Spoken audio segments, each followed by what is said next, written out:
बिस्मिल्लाहिर्रहमानिर्रहीम। अस्सलाम वालेकुम। किचन विद गोगा में आज मैं बनाने जा रही हूँ छिलके वाली मूंग की दाल के बड़े, या इसको पकोड़े भी कहें आप, बड़े भी कहते हैं।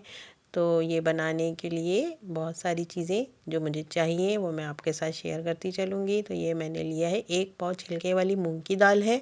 इसको मैंने 2 घंटे के लिए भिगो के छोड़ दिया था। और साथ ही ये चने की दाल है, ये आपने लेनी है आधा पाव से भी कम। और इसको भी हमने 2 घंटे के लिए अलग से बर्तन में भिगो के रख दिया था। साथ ही लहसुन अदरक का पेस्ट है, इसको मैंने इस तरह से फ्रेश पीस लिया है। हरी प्याज है, 2 अदद या 3 अदद ले लें आप। और इसके बाद है हरा धनिया, हरी मिर्ची, 1 डली प्याज, साबित धनिया और सफ़ेद ज़ीरा, इसको भी हमें साथ ही पीसना है। इसके बाद ये मैंने दाल को चॉपर में पीस लिया था, पानी इसका हटा के आपने इस तरह ड्राई इसको पीस लेनी है। इसके बाद इसमें ये कटी हुई हरी प्याज मैंने शामिल कर दी है। साथ ही मैंने इसमें आधा चाय का चम्मच सोडे का डाल दिया था, मीठा सोडा जो हम अमूमन पकोड़ों में यूज़ करते हैं, ये भी आपने इसमें डाल देना है, आधा चम्मच के करीब, आधा चाय का चम्मच।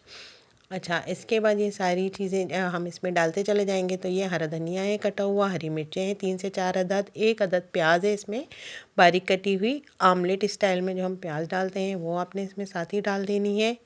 हाँ, हरा धनिया आधी गड्डी के करीब इसमें डलेगा। और 3 से 4 अदद हरी मिर्चें हैं जो बारीक कटी हुई हैं, वो भी आपने इसमें डाल दी है। तकरीबन 1 से 1.5 चम्मच के करीब इसमें लहसुन अदरक का पेस्ट जो मैंने पीसा था फ्रेश, ये भी इसमें साथ ही डाल दिया है। इसके बाद मैं इसमें डालूँगी पिसी हुई लाल मिर्ची, आधा चाय का चम्मच के करीब, ये आपने इसमें डाल देनी है, क्योंकि हरी मिर्चें भी डली हैं इसमें, कुटी लाल मिर्चें भी मैं इसमें डाल रही हूँ, तो मिर्चें ज़्यादा ना हो जाए। तो ये आधा चम्मच के करीब कुटी हुई लाल मिर्चें भी साथ ही आपने ऐड कर देनी है इसमें। सारी चीज़ें इसमें हमने एक साथ ही डाल के मिक्स करनी है। ये पिसा हुआ गरम मसाला है, आधा चाय का चम्मच आपने ये भी इसमें साथ ही शामिल कर देना है।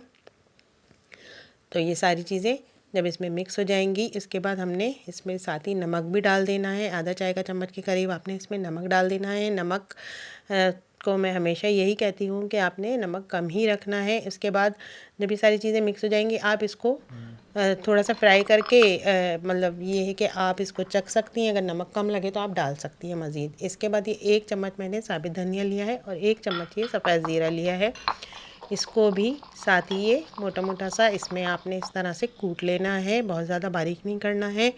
ऐसा रहे कि इसके दाने नज़र भी आएँ और बहुत ज़्यादा ये साबित भी ना रहे, थोड़ा सा ये कुटा हुआ हो जाए। ये भी हमने साथ ही इसमें शामिल कर देना है। तो ये बहुत सारी चीज़ें जब इसमें मिक्स हो जाएंगी तो बहुत ज़बरदस्त सा ये हमें फ्लेवर देंगी फ्राई करने में। फ्राई करने के बाद ये आपको बहुत ज़्यादा मज़ेदार लगेंगे, बहुत पसंद आएंगे। बहुत ही आसान सी रेसिपी है और बहुत ही टेस्टी होती है, शाम की चाय के साथ बना सकते हैं।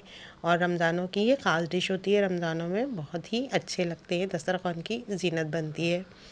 तो ये देखें, जब इसको अच्छी तरह से हमने मिक्स कर लिया है, मिक्स करने के बाद इसको हम फ्राई की तरफ लेके चलेंगे। तो फ्राई करने के लिए देखें, वो चने की दाल को भी मैंने पानी में से निकाल के रख लिया था प्लेट में।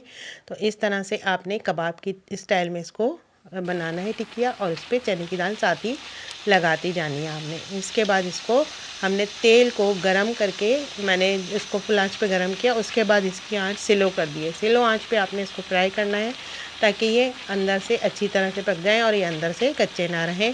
तेज़ आंच पे अगर आपने इसको फ्राई किए तो फिर ये अंदर से थोड़े से कच्चे से रहेंगे और ऊपर से ये तेज़ी से फ्राई हो जाएंगे गोल्डन।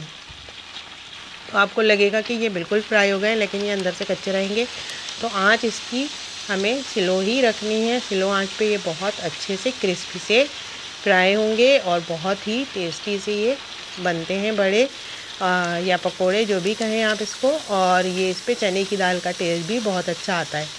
अच्छा, जब एंड में अगर आपके पास चने की दाल ये बच भी जाएगी तो आप इसको इसी तरह से खाली डाल के भी फ्राई करके रख सकती हैं, चाट का मसाला वगैरह डाल के यूज़ कर सकती हैं साथ ही।